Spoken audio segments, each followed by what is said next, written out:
back to the Better Fitness Proof podcast. Let's say that again. The Better Fitness Proof podcast. It's got a name, it's there. I'm joined by one of our amazing members, Andrea. I'm say hi, Andrea, and introduce yourself to everybody, please. I would. I'm Andrea Johannesen. I live here in Westchester with my husband and our children. They range in age from 24 to 14. The oldest one is married and so doesn't live with us anymore, but he lives in our zip code with his wife, and we're so happy about that. And, we don't ever drop in, but we're happy that when we make plans, it does not take long to get from our house to theirs or from their house to ours. It's a dream. And he married a dream come true sort of girl, so that is really wonderful too. The other kids all do live with us right now. The next oldest just graduated from college and is launching his career, and I have 3 in college currently and 2 in high school. So how many kids in total? 7. 7 kids. Yeah. Oh. Yeah. Gosh. Yeah. Bless your heart. That is incredible. I struggle with 2. Yeah. I've said for a long time that it really doesn't matter how many you have, that they take all your minutes. And so 2 can take all your minutes and 7 can take all my minutes. And that maybe I have more laundry than someone else's, but maybe I don't, right? I don't know how other people, live all day long, but maybe I have more laundry. I love it. Well, for everyone who's listening in, we're actually doing a take 2 of our podcast because the first time we had some technical difficulties, so we're coming back with the story for the first time for you, but the second time for us, but we're going to go through it again as if it was the first time overall. So, Andrea, why don't you tell me a story about when you were first getting started in fitness, and just take me through the years of fitness and the struggles and everything. So let's talk about it. Let's bring it up. Let's bring it back to a time. So I really started to exercise purposefully in college. And it was pretty much the stuff of like taking long walks and fast, with a friend who was in better shape than me, and what we thought is a good way to spend time together and talk and solve a lot of problems and pray. So it was just really good to be able to combine those things together. And it also, I just found that I really enjoyed it. I enjoyed the invigoration of being outside and getting my heart pumping a little bit and solving those problems and spending time with a friend and praying too.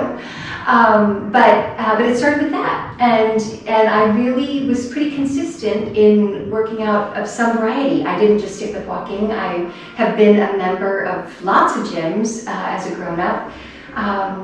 Some in Westchester, some other ones in Westchester. We moved here as a family again in maybe 20 years ago.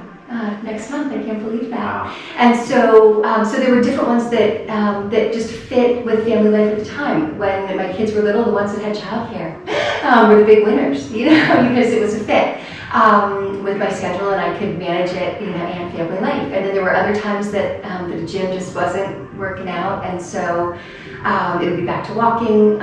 But pretty much my whole adult life, I've done something. And I have teenage boys and older, boys in their 20s, and so we do have some gym equipment at our house because they like to, lift heavy things and flex their muscles. And so when the world shut down, I had a place to go and, still make progress. It's not the same as being here with all of you, but how you were able to pivot in such a short amount of time as a staff and figure out how to continue to make working out possible and a degree of togetherness possible and safe and engaged workouts possible. You really did that. And so I got some equipment from you, but was able to have a spot at home to do that. And so it's been pretty consistent. Yeah, and you've seen some amazing progress yourself. Not only physical, but I think the whole picture, right? The emotional, the physical, all the different aspects that we can hit. You've seen some progress in those stages. But bring back to the time before we met, what was it that you went through that made you decide to reach out and to come in and work and try to work with us? Well, it was kind of dual. Though I had been a faithful exerciser for my whole adult life, I didn't always have success on the scale. Sometimes I had more success than others. But prior to coming here, I was at a place again where I'm saying, my lifelong quest for smaller pant size, I want to take steps and be purposeful about trying to figure that out and kind of crack that nut for myself again.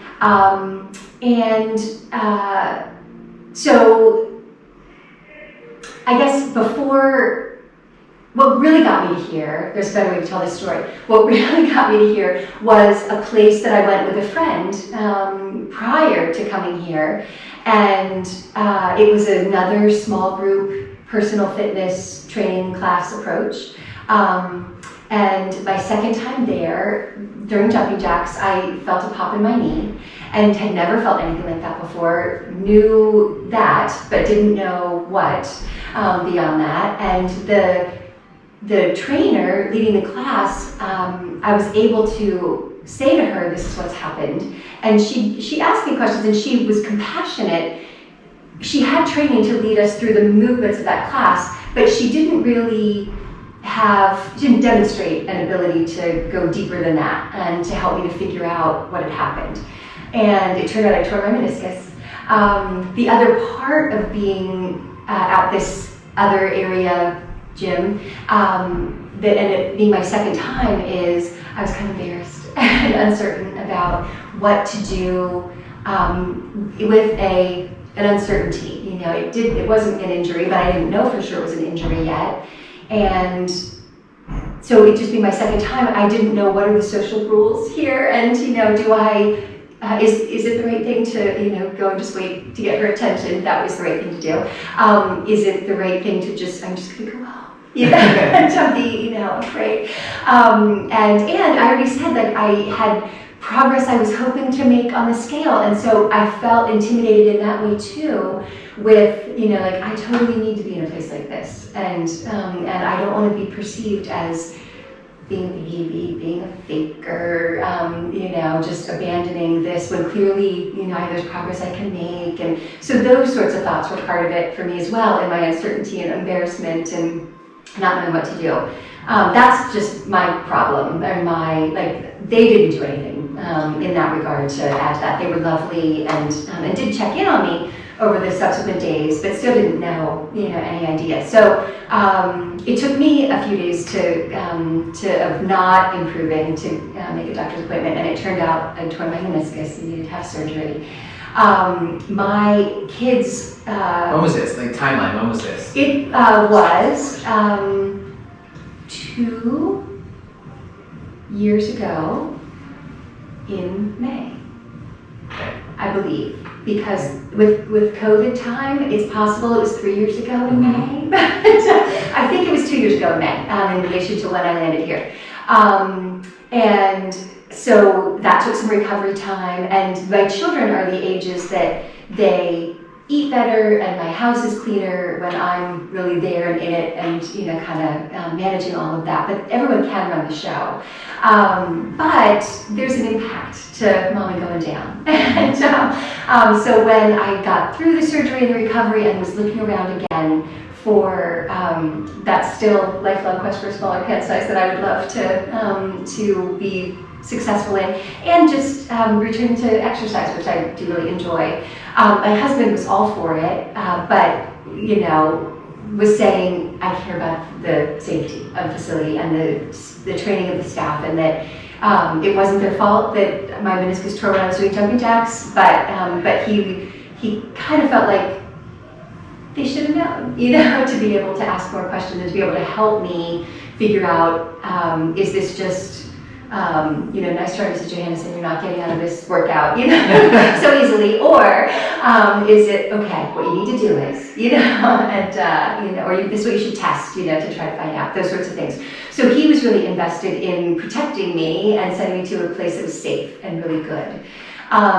Because you and I have a friend in common, though we had not met ourselves yet, I researched BentOnBetter on Facebook and filled out a little Facebook profile and heard from Nick, your brother, and very trustworthy trainer here, and came in for an interview, met you, and of course was won by your welcome and how our conversation went and the ways that you talk to me about how things would go here, and I was able to look around and see Nick's degrees and the specialties that he has. I was able to read more things online about your backgrounds, and to be able to then say to my husband, this does look like just the place that we're looking for, and the things that meet my desire to work out, and also meet your desire for me to be safe and be in a place that if something happens that just does, that the people there will be able to help me through it.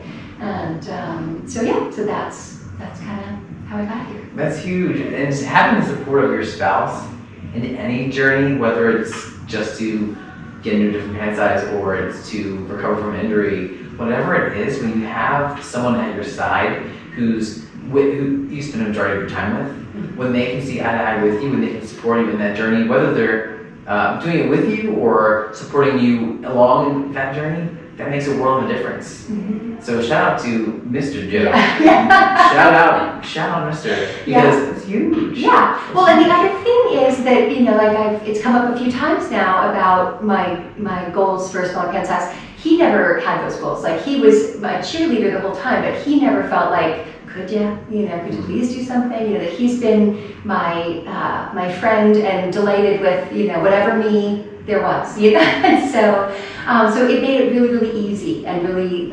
wonderful to have that safe and secure spot at home and not feel pressure of,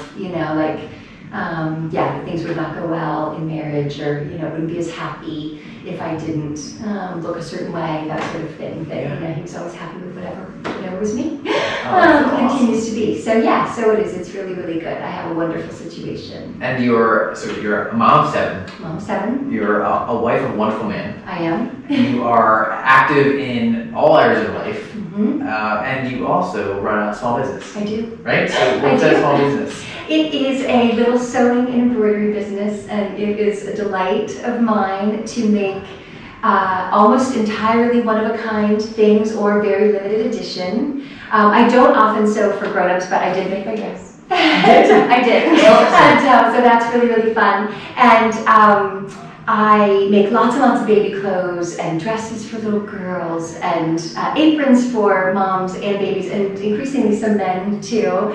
I love to do custom work, and I actually have a little show and tell. Yes. Because there's another small business that you and I both really like. It's called Fresh April Flowers. and Matt's wife Lynn is the one who runs that. And a while ago, I had the pleasure and privilege of making an apron for her, and she shared her logo art with me that I put on the apron. And so tonight I have this to show that is a little key fob, because I still had some of the orange fabric left over from her apron, and I like to use everything. So it's a fun, other hallmark of my business is that I really do like to do everything. So products are born as a result of liking to use everything, like key fobs and chapstick clips. And Lynn's tagline on her website is that she's a mom, self-taught baker, cookbook author, biscotti lover, and sprinkle enthusiast. And so that's on the back side. That's so cool. And so if someone else had a small business and shared his artwork with me, perhaps there would be another product that might appear. And the other thing that makes that a nice show and tell is that I like to make beautiful things. I like to make useful things, and that I'm not a knick-knack maker. They have their place, right? But it's just not what I do. I like to make beautiful, useful, use all the things. And we have it, and we have shared that you good. And you make amazing work. I've seen pictures of it. You've even taken and made, I love that you took you're part of the 100 Better Club here, and you took that shirt and you made it your own. Yeah. And I love that. Yeah. I love that you were able to do that with something so that you would take and make use of it. So you took something and made it. I'm sure you would take the extra parts, whatever came from that shirt, and make it into something else beautiful. Because that's what you do. That's talent, and it's awesome. Yeah. And I love and admire that so much. Especially we're very talk about ourselves here for a second.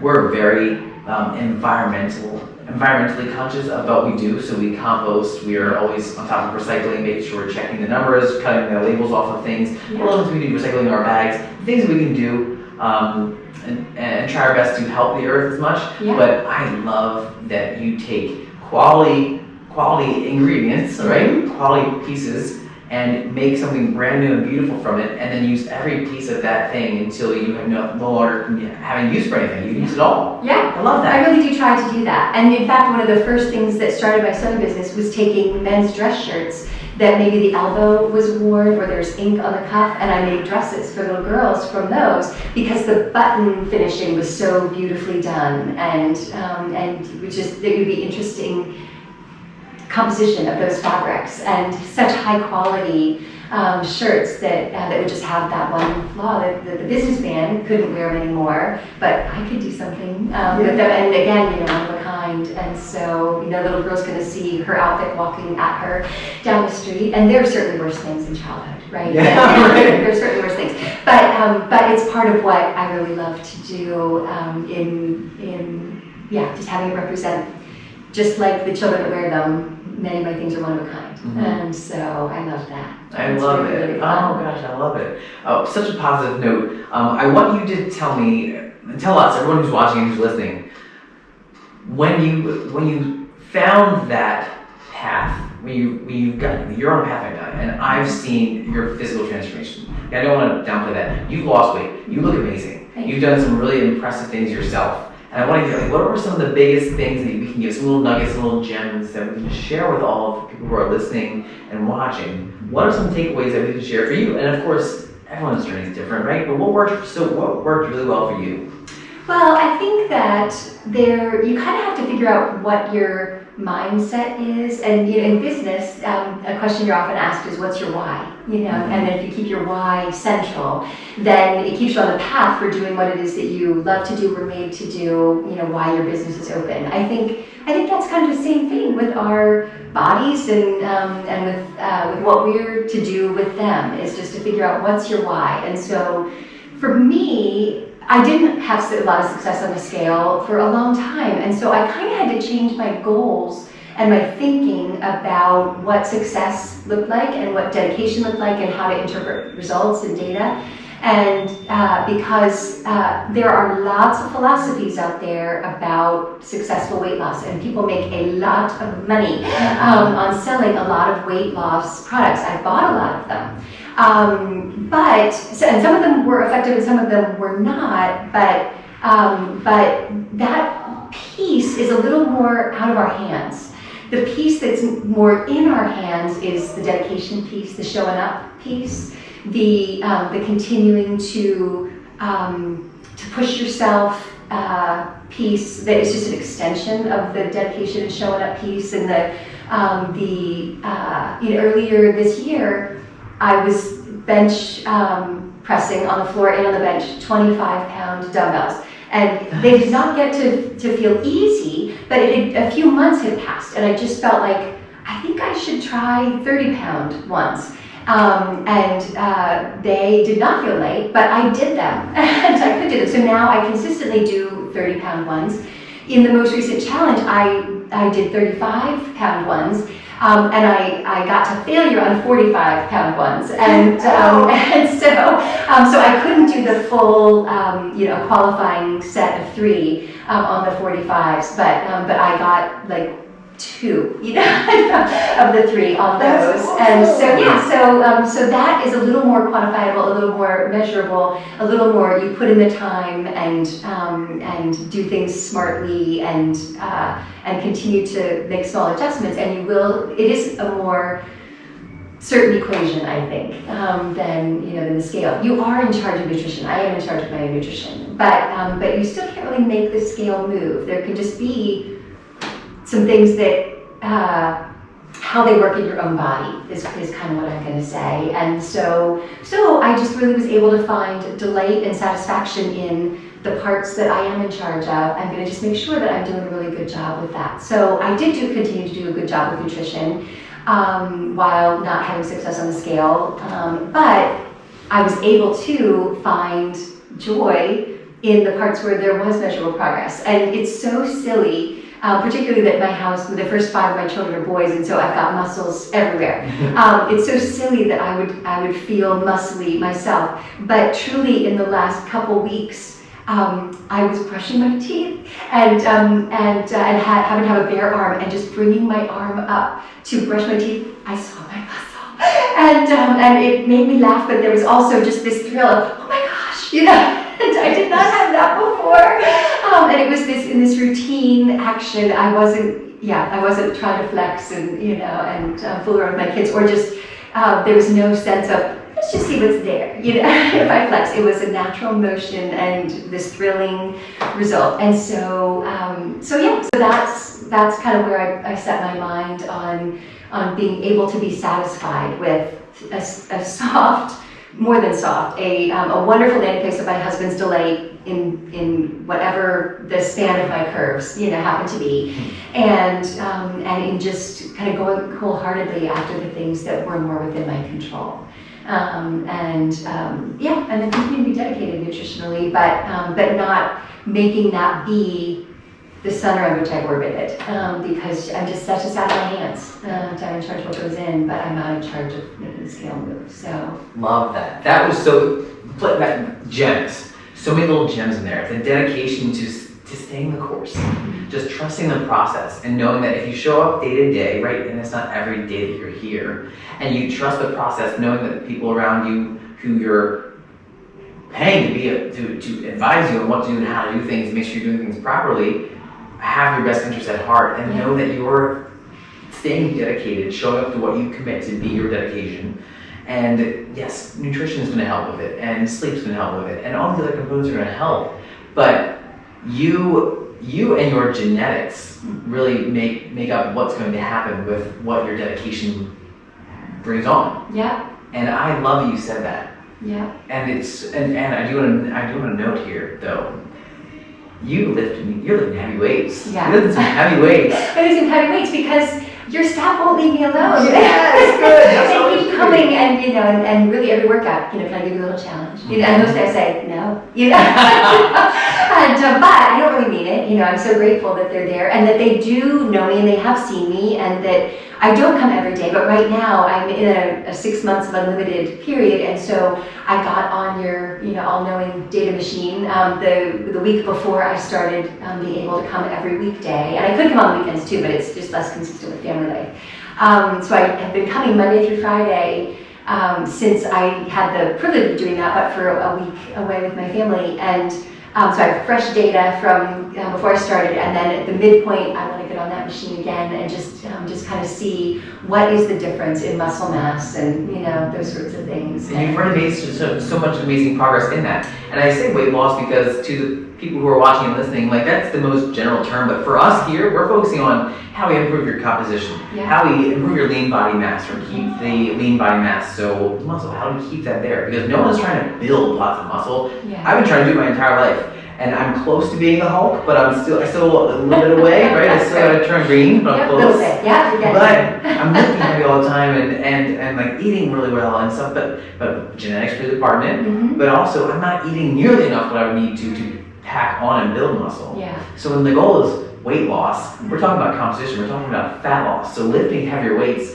hasn't made you big and bulky, but rather has had the reverse effect. You've actually slimmed and trimmed down quite a bit, and you're seeing more definition in your arms. It's just a natural movement. Yeah. And so it's exciting, and there's joy to be found, right? And that is tied to the effort that I put in, and that I'm not doing it by myself.